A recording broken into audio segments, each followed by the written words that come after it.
Welcome to Legislative Report. I'm Anthony Tezak.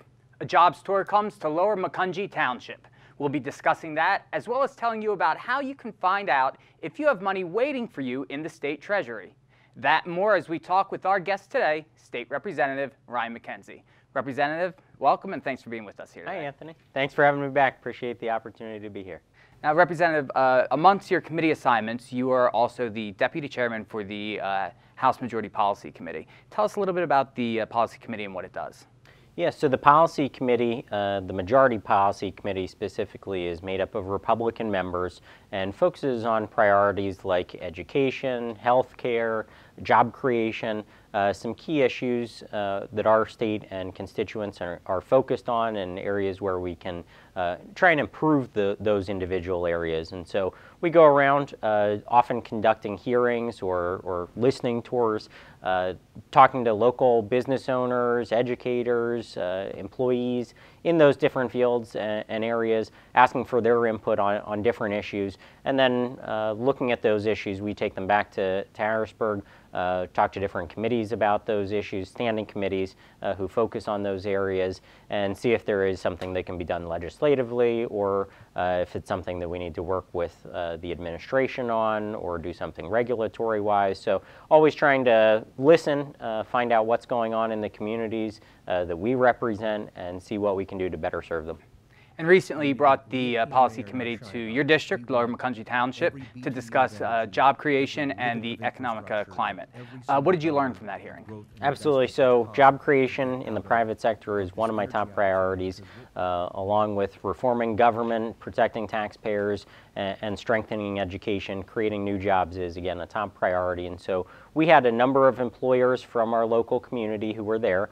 Representatives from different industries in the food services industry, manufacturing, home building, all different individuals were represented there, different industries, and also some large statewide organizations such as the Pennsylvania Chamber of Business and Industry, the NFIB, who represents small businesses, and also the manufacturers, the Pennsylvania Manufacturers Association. So they all provided their input and thoughts on what we could do and what we could do better. And you know, what we heard from especially the local employers was that it's a mixed bag. You know, some had relocated to Pennsylvania, and so they said, hey, it's a lot better than New Jersey, the business climate here, or some of our other surrounding states, and that's why they relocated here in the first place, and that's why they were doing so well and succeeding here. And then others said that there is a lot of room for improvement, and we specifically heard about improving our tax climate, our regulatory climate, and also our workforce, trying to make sure that we have more individuals who are skilled in the jobs that are open and available. And some of those things you mentioned kind of ties into the next question, which is, from what I understand, a number of the testifiers that testified in front of the Policy Committee that day talked about Governor Wolf's budget and had some reservations. Now, Governor Wolf has said, you know, one of the three priorities here for his budget is jobs that pay, but we're hearing a little bit different story from the job creators, correct?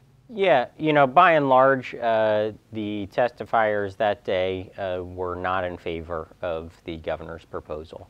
And, you know, I think the big problem everybody sees at the bottom line is a $4.7 billion increase in revenue.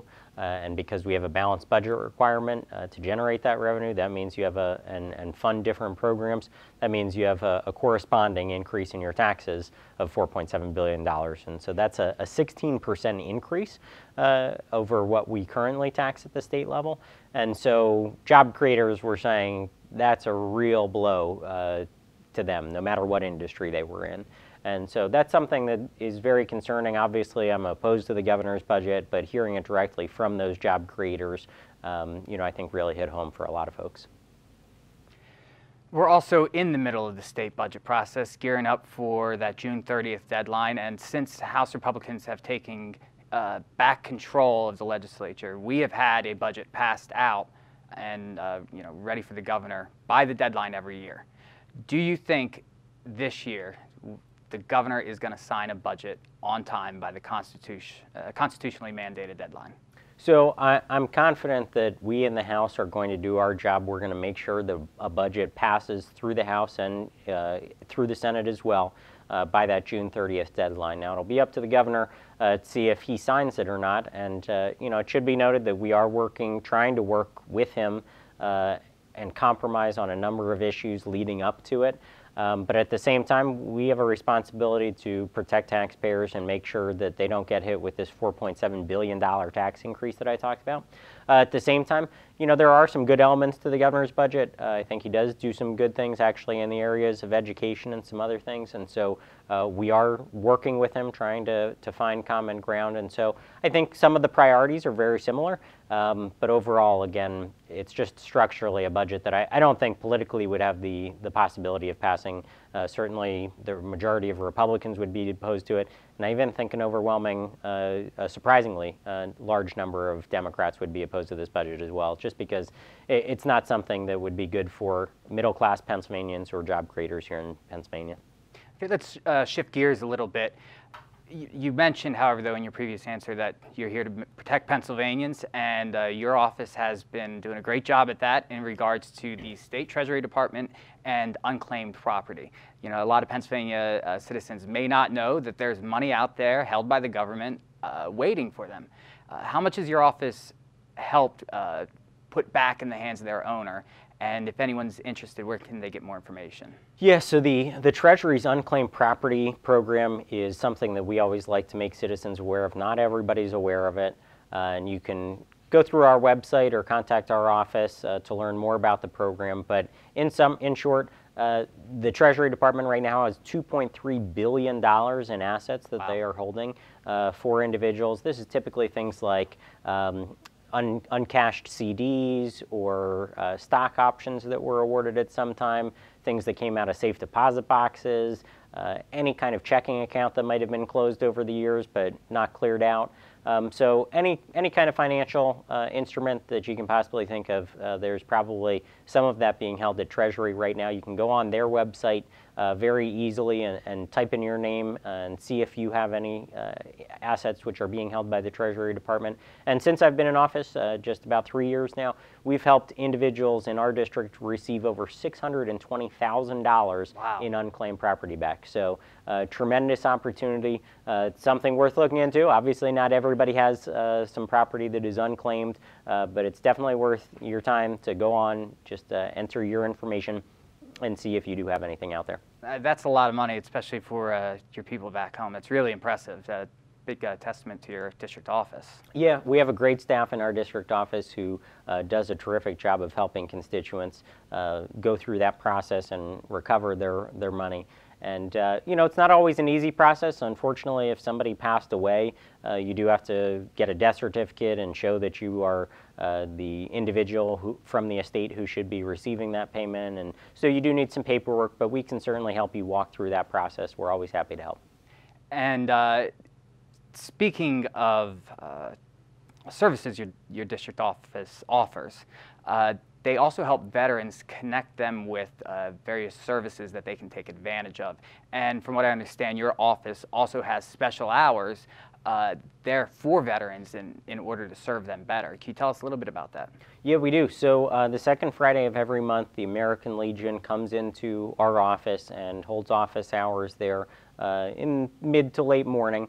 Is a good time to come in, but you can stop in or contact our office at any time and ask us when might be available for the American Legion representative to speak with you about specific veterans issues. And the last time I was in the office, we had a number of folks who were there waiting to speak with him. They all got their issues heard and dealt with, but again, high demand, and we want to make sure that all veterans have the representation and are able to get the services that they have so rightly earned and are deserving of. And we want to make sure that they get all the help they can with those programs and benefits. So always happy to help, but again, a great resource. And just contact our office at any time. We do have a veteran on staff who works with folks outside of those office hours, but then the American Legion, they're very well skilled in those issues, and they're there the second Friday of every month again. So contact us at any time, though. We're always happy to help. And that information will be on the screen for viewers throughout the program and also at the end. Now, before we wrap up, I As we mentioned earlier, we're getting ready to hit June, get into the thick of the budget discussions. Outside of the budget, anything else on the horizon for you specifically or the district back home? Well, you know, the other big issues that are out there still remain. Pension reform is a big one. Liquor privatization is something that we passed through the House. It's over in the Senate now. But, you know, I think the biggest issue really is pension reform. And it's because it has such far-reaching impacts. It affects our state budget, it affects school district budgets, it affects property taxes. So many things in government are touched by our pension situation, and we have over $50 billion of unfunded liability in our pension system, or a debt that we owe to retirees, and we want to make sure that we have that money available to pay those retirees. But when you put that in comparison to our state budget of about $29 billion, that shows you the magnitude of the problem. And to pay that off, our payments go up by about $600 million this year. Similar increases have happened in the past and are going to continue to happen as more people retire and we have to make payments. And quite honestly, that crowds out other government programs. It forces us to raise taxes or reform the system. And out of those three options, taxes, cutting government programs that are a lot of beneficial government programs, or reforming the system. Reforming the system is my top priority out of those three. And so we want to make sure that we get a vote on a pension reform bill. And I'm confident that we are going to have a vote on that this session. Unfortunately, we got stymied last session, but I think there is a much greater awareness of the problem. And also people are seeing, again, especially in school district budgets, just the impact that it's having at the local level. And so a real need for reform there. Okay, Representative Mackenzie, again, thank you for joining us, and good luck in the upcoming weeks. We'll be anxious to follow it and hear what you have to say once everything's said and done. Thank you. That's all the time we have for today's program. If you need assistance with any state matter, feel free to contact Representative Mackenzie at his local office or through his website. That information will be shown in just a moment. Thanks for watching, and please join us next time for another edition of Legislative Report.